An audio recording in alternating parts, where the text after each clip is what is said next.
에스겔서 4장 1절부터 11절까지의 말씀을 여러분이 한 절씩 교독하겠습니다. 너 인자야, 도판을 가져다가 그것을 네 앞에 놓고 한 성읍 곧 예루살렘을 그 위에 그리고 그 성읍을 에워싸되 그것을 향하여 사다리를 세우고 그것을 향하여 흙으로 언덕을 쌓고 그것을 향하여 진을 치고 그것을 향하여 공성대를 둘러 세우고 또 철판을 가져다가 너와 성읍 사이에 두어 철벽을 삼고 성을 보위하는 것처럼 에워싸라. 이것이 이스라엘 족속에게 징조가 되리라. 너는 또 왼쪽으로 누워 이스라엘 족속의 죄악을 짊어지되 네가 눕는 날수대로 그 죄악을 담당할지니라. 내가 그들의 범죄한 횟수대로 내게 날수를 정하였나니 그 390일이니라. 너는 어떻게 이스라엘 족속의 죄악을 담당하고 그 수가 작거든 너는 오른쪽으로 누워 유다 족속의 죄악을 담당하라. 내가 내게 40일로 정하였나니 하루가 1년이니라. 너는 또 네 얼굴을 에워싸인 예루살렘 쪽으로 향하고 발을 걷어 올리고 예언하라. 내가 줄로 너를 동일이니 네가 에워싸는 날이 끝나기까지 몸을 이리저리 돌리지 못하리라. 아멘. 여기까지 읽겠습니다.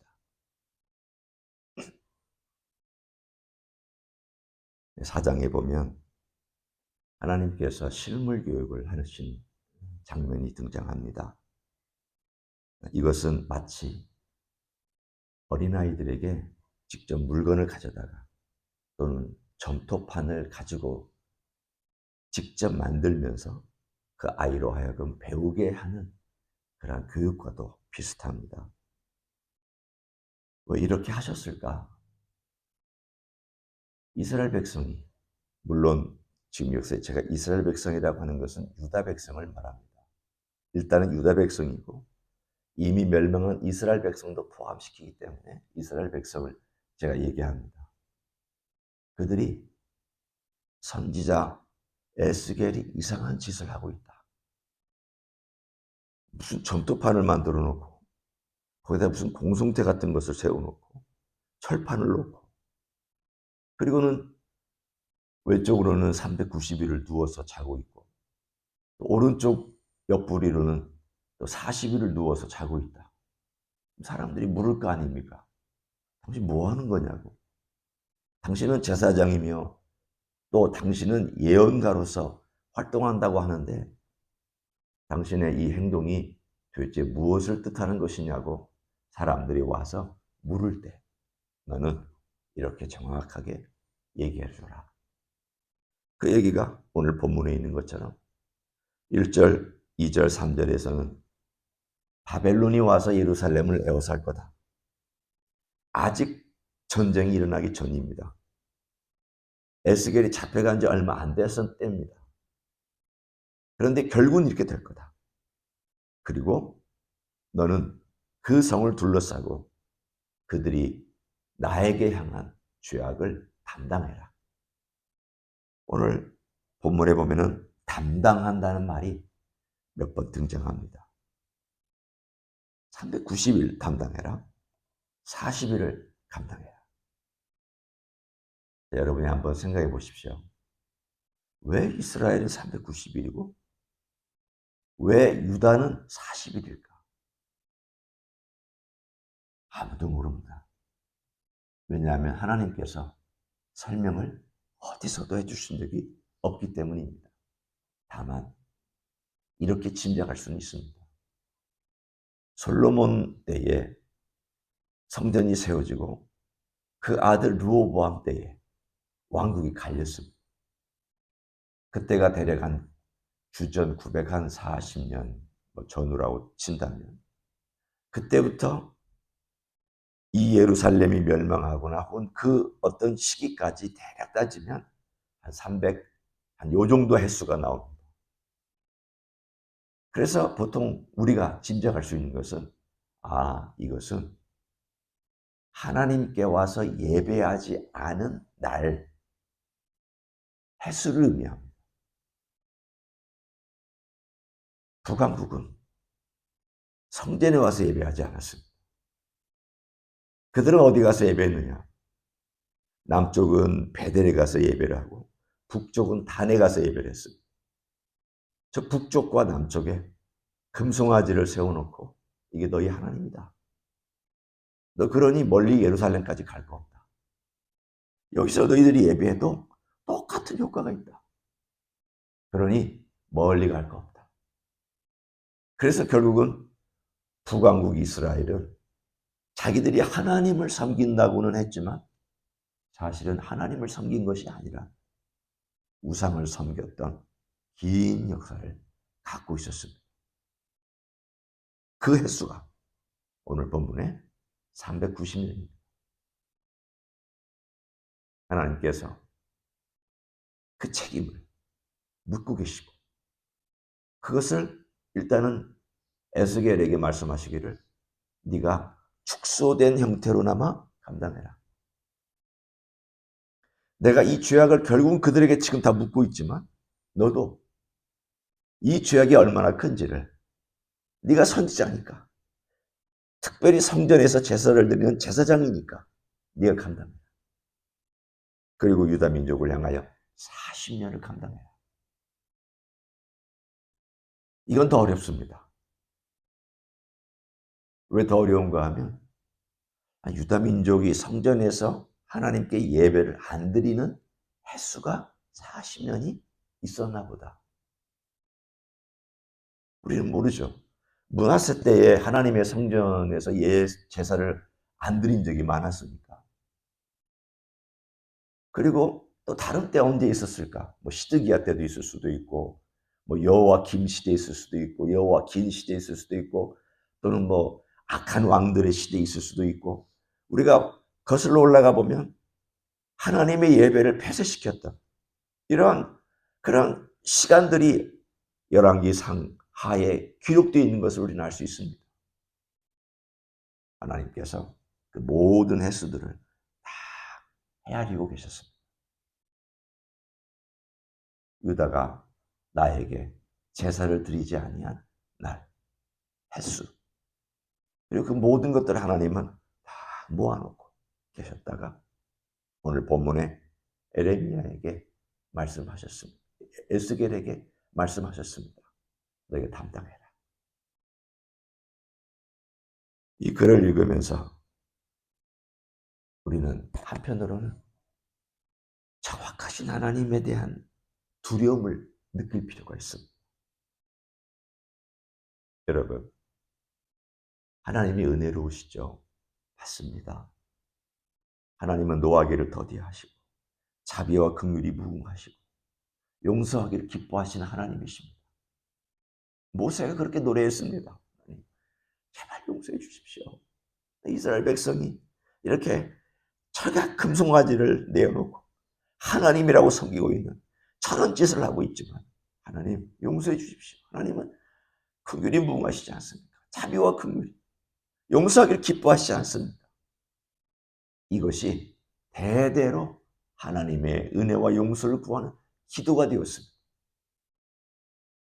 시편에서도 그런 기도가 나옵니다. 서지자들도 기도합니다. 하나님은 정말 용서하기 기뻐하시고 자비와 긍휼이 무궁하신 분입니다. 그러나 동시에 하나님은 정확한 분입니다. 이스라엘 민족이 하나님을 예배하지 않은 횟수도 유다 민족이 하나님을 예배하지 아니한 횟수도 하나님은 물으신다는 겁니다. 책임을 물으십니다.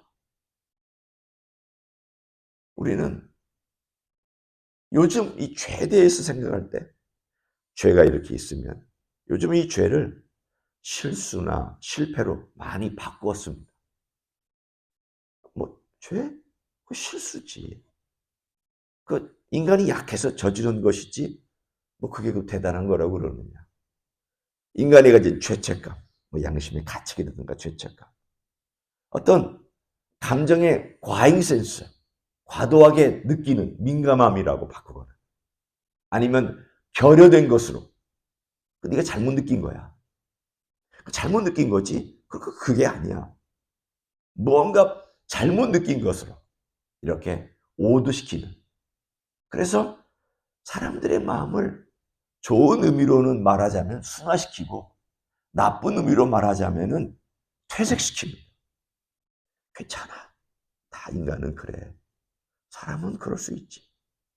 또 퇴색시켜서 양심의 가책을 느끼지도 못하게 만들고 점점 그것이 죄가 아닌 것으로 느끼게 만드는 이런 문화 속에서 우리가 살아가고 있습니다. 회개는 느낄 때 오잖아요.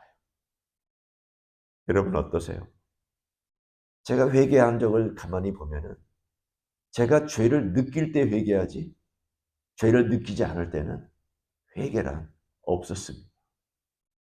말은 하죠. 주님, 저는 죄인입니다. 주님이 만약에 이렇게 물으신다면 제가 대답을 못할 거예요. 너 그래 무슨 죄를 졌는데? 네가 나한테 지금 고백하는 죄가 뭔데? 네가 죄인이라고 그러느냐? 글쎄요. 주님, 별로 그렇게 생각이 잘 안 나는데. 그럼 죄인이 아닌 거잖아요. 아니, 생각도 안 나는데 습관적으로 성경에서 죄인이라고 그러니까 죄인입니다. 용서해 주십시오. 사실은 죄를 느낄 때 죄인이고 그것은 결국은 말씀이 느껴질 때 죄를 느끼는 것이고 죄를 느껴야만 죄인으로서 주님 앞에 오는 것이고 죄인으로서 와야만 용서를 구하는 것이지. 죄도 못 느끼고 진짜 죄인인 것도 모르고 성경의 기준도 모르고 있다면 우리는 용서를 구하는 것 자체가 그냥 흔히 말하는 공허한 이야기가 될 것입니다. 오늘 하나님께서 왜 에스겔에게 이것을 얘기하고 있느냐. 에스겔로 하여금 몸으로 느끼게 한 겁니다. 생각해 보십시오. 390일 동안 이쪽으로만 자요. 여러분도 잘 때 그게 됩니까? 자다 보면 뒤척이잖아요. 가만히 누웠다가 때로는 오른쪽으로 잤다가 왼쪽으로 잤다가 이렇게 되는데 이쪽으로만 자. 그럼 이쪽으로만 자려면 어떻게 돼요? 묶어놔야 되겠죠. 어떤 방식으로든 이쪽으로 자게끔. 얼마나 고통스러운 거예요. 여러분 이쪽으로만 390일, 1년이 넘게끔 390일 동안 왼쪽으로만 계속 자면 아마 이쪽이 쥐가 나든지 진물이 나든지 허리가 아프든지 몸이 굳든지 고통스러울 거예요. 이걸 매일 밤 그렇게 잔다고 생각해 보십시오.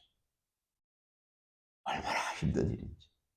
왜 하나님께서 에스겔에게 이렇게 힘든 일을 시키냐. 너가 느껴야 된다. 내가 내 백성을 향하여 느끼고 있는 감정을 너도 느껴야 된다. 내가 이스라엘 때문에 느끼는 그 아픔을 너도 느껴야 된다. 고통을 느껴야 된다. 내가 유다 백성 때문에 느끼는 그 고통스러움을 너도 느껴야 된다. 내 마음이 네가 그렇게 고통스러울 때 나도 그렇다. 내가 그렇다. 하나님의 아픔과 느낌을 에스겔이 몸으로 체험하고 나서 에스겔이 하나님이 이러시고 이 죄 때문에 하나님이 이렇게 힘들어하시고 자기 백성이 자기에게 돌아오지 않는 그 마음을 하나님은 이렇게 나에게 경험하게 하시는구나. 그래요. 하나님은 그렇게 느끼시는 분입니다. 그래서 그 문제 해결하려고 예수님 보내셨잖아요. 이렇게 고통스러운 문제 해결하시려고 예수님께서 십자가에서 죽으셨잖아요. 죄가 얼마나 고통스러운 일이며 그 인간에게도 고통스러운 일이지만 하나님께도 고통스러운 일이에요. 고통스럽죠. 하나님이 지은 작품이 파괴되는 가장 멋있게 지은 작품이 망가지고 망가진 정도로만 끝나면 좋은데 대항하고 반항하고 소리 지르고 반역하고 하나님의 이름을 명예를 떨어뜨리고 하나님 마음이 안 아프겠어요. 그래서 하나님께서 이 문제를 해결하려고 예수님을 보내서 십자가에서 죽게 하시고 그리고 대가를 지불하시고 우리의 죄를 용서해 주시기까지 그렇게까지 하신 데에는 하나님의 아픔과 이 죄에 대한 대가가 얼마나 큰 것을 우리로 하여금 알게 하시는 오늘의 이야기가 있는 줄로 믿습니다. 내 죄 때문입니다. 이것을 느낄 때 우리는 진정한 회개를 합니다. 예수님이 나 때문에 죽었구나. 내 죄 때문에 죽으셨구나. 회개란 후회는 아니잖아요. 세상 사람들도 양심의 가책이 있으면 후회는 합니다. 회개는 아닙니다. 회개란 주님이 나 때문에 돌아가신 것까지도 내가 느끼고 그분 앞에 고백하고 그 용서를 구하고 나를 용서해 주신 주님의 그 은혜가 크다. 그때서야 주님은 은혜로우십니다. 주의 자비와 긍휼이 무궁하십니다. 주님은 용서하기를 기뻐하십니다. 라고 하는 모세의 기도와 다윗의 기도와 시편 기자들의 기도와 이 모든 예언가들의 기도가 나의 기도가 될 줄로 믿습니다. 오늘도 그런 주님의 놀라운 은혜와 자비와 긍휼을 경험하시는 하루가 되시길 예수님의 이름으로 간절히 축원합니다. 기도하겠습니다. 하나님 아버지 고맙고 감사합니다. 우리는 이 땅에 살면서 죄의식이 없이 살 때가 많고 죄를 느끼지 못하고 살 때도 많습니다. 그것도 죄였는가 하고 우리가 지나쳐 버린 것들도 있습니다. 어떨 때는 그 죄를 눌러버리기까지 했습니다. 민감하지 못했습니다. 오히려 정당화 시켰습니다. 세상의 조류에 같이 흘러가면서 괜찮다고 스스로 위안도 했습니다. 그러나 주님, 이 모든 죄가 주님의 마음을 아프게 하고 이 모든 죄악이 주님을 고통스럽게 하였던 것을 기억합니다. 십자가에서 우리 주님을 힘들게 했던 것이 내 죄악이며 우리 주님의 손과 발을 찌르고 주님의 머리에 가시면류관을 쓰고 주님께서 엘리 엘리 라마 사박단이라고 부르짖는 것이 내 죄 때문인 것을 고백합니다. 주님, 주의 자비와 긍휼이 무궁하시니 주님은 용서하기를 기뻐하시는 주님이시오니 감사합니다. 우리가 우리 죄를 자백하고 우리의 죄를 고백하며 주는 미쁘시고 의로우사 우리 죄를 용서해 주신다고 말씀해 주신 것 감사를 드립니다. 날마다 주님 앞에 와서 용서받고 용서받은 사람으로 용서받은 죄인으로 용서받은 성도로 살아가는 하나님의 종들이 되게 하여 주시옵소서.